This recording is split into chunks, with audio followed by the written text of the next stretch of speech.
Have you ever pondered the profound symbolism behind the world's creation myths? Such stories are more than just fascinating tales. They represent deep psychological truths about the human experience, the formation of our consciousness, and the archetypal journey from unity to individuality. At the heart of these myths, we often see the theme of separation of the primordial parents. It's a motif that goes beyond a simple rupture of an original state. It's a violent act of destruction, symbolically akin to murder, sacrifice, castration, and abandonment. This act is not just about the loss of an original state, but also about the birth of something new: consciousness, individuality, and self-awareness. The surprising twist in these myths is that the same loving embrace granted by the primordial mother to her son is now directed towards the primordial entity itself.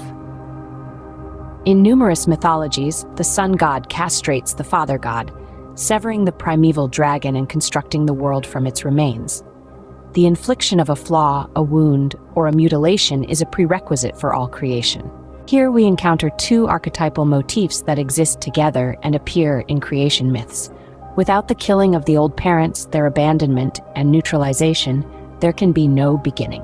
The liberation of the son from the primordial mother often begins with what seems like a negative act, an act of destruction.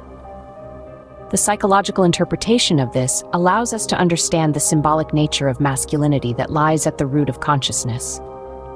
The development of the adolescent into independence and freedom appears as a self-separation.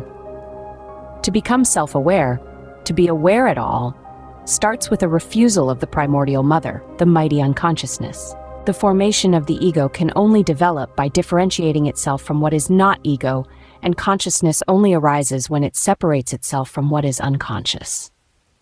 The individual arrives at individualization when they realize they are different from the collective.